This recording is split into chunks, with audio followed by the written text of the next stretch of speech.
আমরা গত রাত্রে লাচুং এসে পৌঁছাই। রাত্রে এই রিসোর্টটিতে ছিলাম। দুই পাহাড়ের মাঝখানে রিসোর্টটি অসাধারণ ছিল। আমরা রাত্র 10টার দিকে রিসোর্টে পৌঁছাই, যার কারণে আশেপাশের কোনো কিছুই দেখতে পাইনি। সকালটা ছিল অসাধারণ। সকালে ঘুম থেকে উঠে জানালা খুলতেই যে সৌন্দর্যের সামনে ভেসে উঠেছে তা বলে বা ভিডিওতে প্রকাশ করার মতো না। এক পাশে পাহাড়ি ঘা বেয়ে ঝর্ণা ধারা, অন্য পাশে বরফে ঢেকে আছে পুরো পাহাড়। পাশ দিয়ে বয়ে গেছে ছোট্ট একটি নদী। একেবারে কাগজে আঁকা ছবির মতো একটি সকাল। মহান আল্লাহর সৃষ্টি যে এত সুন্দর তা এখানে না আসলে মনে হয় না জানাই থেকে যেত।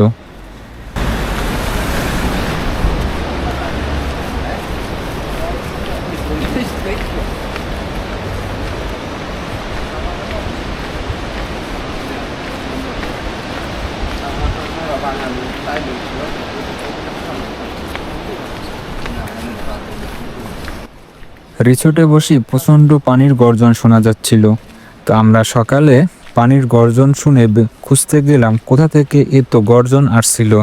একটু সামনে এগোতেই দেখতে পেলাম পাহাড়ি ঝর্ণা থেকে নেমে আসা পানির স্রোত, যা ঢাল বেয়ে নিচে নেমে যাচ্ছে, আর তারই গর্জনে পুরো উত্তাল করে রেখেছে পুরো চারপাশ।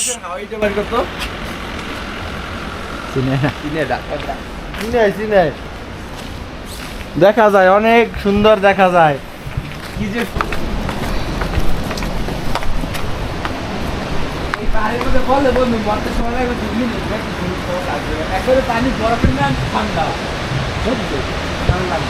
নামার লাইন নাই তো, পানি এখানে বরফের না ঠান্ডা, দ্বিতীয় তো সরব, মানে 2 মিনিট 3 মিনিট লাগবে বেশ হইতে।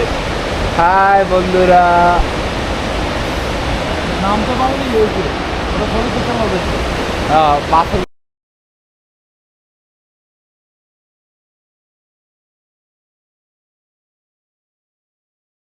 এবার আমাদের যাত্রা নর্থ সিকিমের দিকে। একে একে সবাই উঠে বসলাম জিপে। প্রচণ্ড ঠান্ডা পড়ছিল। আঁকাবাঁকা পাহাড়ি রাস্তা দিয়ে এগিয়ে যাচ্ছে আমাদের গাড়ি।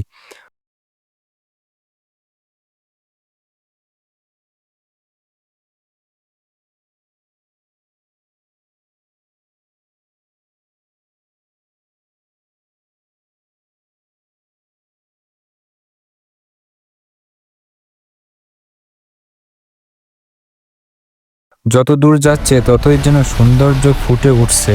পাহাড়ি ঝর্ণা, পাহাড়ের গায়ে লেগে থাকা তুলোর মতো বরফকণা, যেন এক স্বর্গীয় অনুভূতি।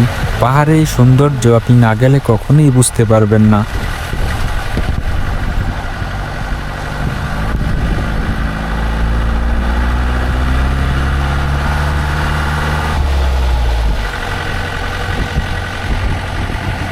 মহান আল্লাহর সৃষ্টি যে কত সুন্দর সেটা যদি আপনি ঘর থেকে না বেরোন, ঘুরতে না যান, তাহলে আপনি কখনোই বুঝতে পারবেন না। ঘুরতে গেলে আপনার মনের প্রশান্তি মিলবে, নিত্য নতুন জিনিস দেখতে পারবেন, নানান রকমের মানুষের সাথে আপনি মেলামেশায় আপনার নতুন নতুন অভিজ্ঞতা সৃষ্টি হবে, যেটা আপনি ঘরে বসে থাকলে কখনোই অভিজ্ঞতা বা সে পূর্ণতা পাবেন না।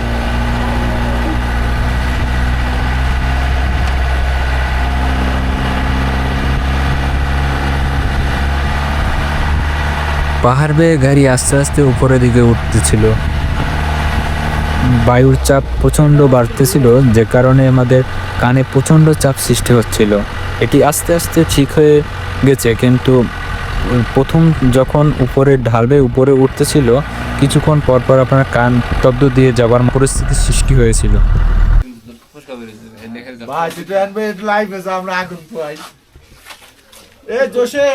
অবশেষে আমাদের গাড়ি বাজারে এসে পৌঁছেছে। এখানে আমাদের নাস্তার ব্যবস্থা করা হয়েছে, নাস্তার জন্য বিরতি দেওয়া হয়েছে।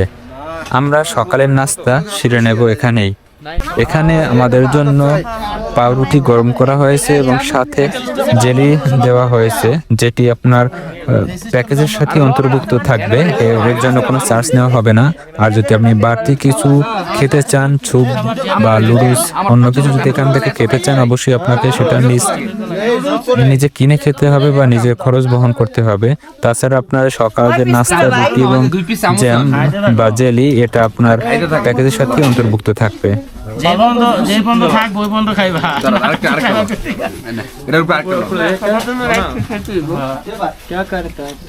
সবাই 2 পিস করে নিচ্ছে না, তারপর হয়তো আরেকবার পাইতে পারো না, আরেকবার লাগবো না।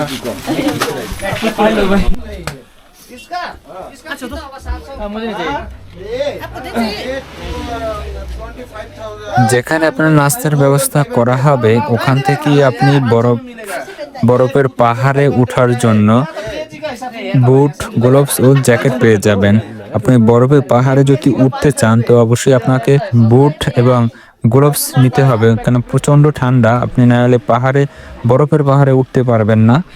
তো সেজন্য আপনাকে এখান থেকে বুট, জ্যাকেট এবং গ্লোভস নিয়ে যেতে হবে ভাড়া করে, যেটার বিনিময়ে আপনাকে টাকার বিনিময়ে এখানে ভাড়া পেয়ে যাবেন। আপনি এখন নিয়ে যাবেন, আবার যখন ফিরবেন তখন দিয়ে যাবেন। সুন্দর একটি বাজার, চাইলে আমি এখান থেকে কিছু কেনাকাটা করে নিয়ে যেতে পারেন। দাম তুলনামূলকভাবে একটু বেশি, পর্যটন এলাকা হিসাবে দাম অনেকটাই বেশি, তো দরদাম করে এখানে কেনার চেষ্টা করবেন।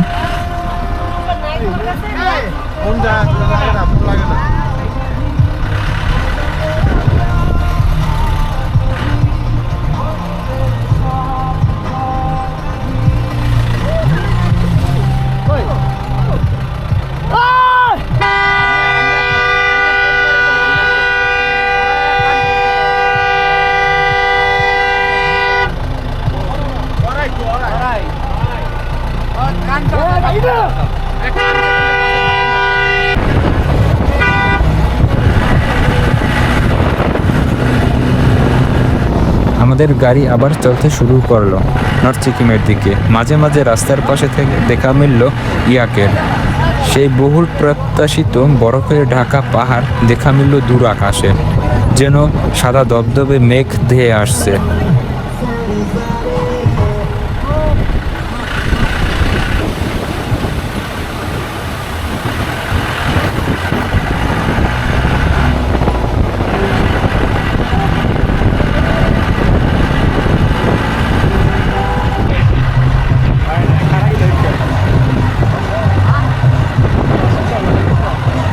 আপনারা চাইলে নর্থ সিকিম যাবার জন্য গ্যাংটক থেকে বাইক ভাড়া করে নিয়েও যেতে পারেন। সেক্ষেত্রে আপনাদের রুট চেনা জানা থাকা প্রয়োজন এবং আপনি বাইক নিয়ে গেলে আরও অ্যাডভেঞ্চার লেভেলে যেতে পারবেন। তবে আপনি বাইক নিয়ে যাওয়ার জন্য আপনাকে গ্যাংটক থেকে বাইক ভাড়া করে নিয়ে যেতে হবে এবং আপনারা অবশ্যই গ্রুপে যাওয়ার চেষ্টা করবেন, কেন পাহাড়ি আঁকাবাঁকা রাস্তা এবং খুবই ভয়ানক রাস্তা, যে কারণে আপনারা যে দিকে যান ঘুরতে গেলে অবশ্যই সাবধানতা অবলম্বন করতে হবে, যেন ঘুরতে গিয়ে কোনো বিপদের সম্মুখীন না হন, আনন্দ জানি মাটি না হয়ে যায় সেদিকে খেয়াল রাখতে হবে।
অবশেষে আমরা হট স্প্রিং এসে পৌঁছেছি। এটি বৌদ্ধদের একটি পবিত্র স্থান। এখান থেকে অনবরত গরম পানি বের হতেই থাকে। প্রাকৃতিকভাবেই বৌদ্ধরা এখানে পবিত্র স্থান হিসেবে প্রার্থনা করতে আসে। মহান আল্লাহর সৃষ্টি কত যে মহান তা এখানে না আসলে বোঝাই যেত না।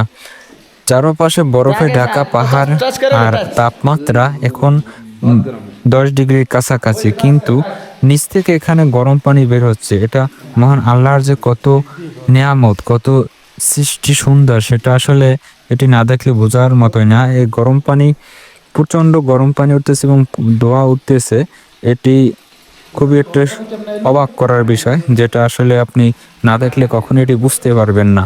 খুবই সুন্দর এবং খুবই অসাধারণ।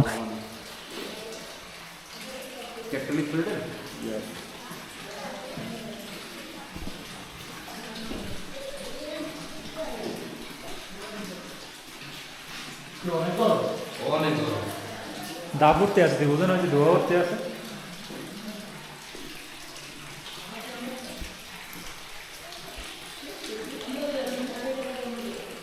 বন্ধুরা, আপনারা দেখতে পাচ্ছেন একটি গরম পানির ঝর্ণা। এটা আসলে মাঝে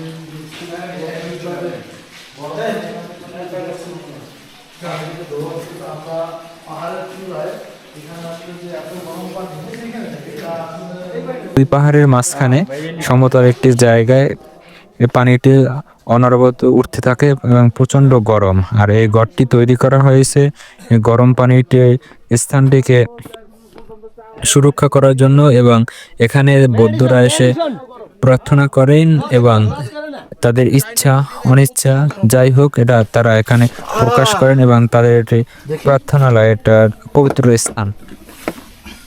মা এরা খাইতে বলছে, এরাই ঠিক আছে, এরাই সুন্দর জায়গা, একটা এত সুন্দর প্লেসে আমরা খাইতে সুন্দর একটি পরিবেশে আসছি। তখন দেন এটা আমার ছবি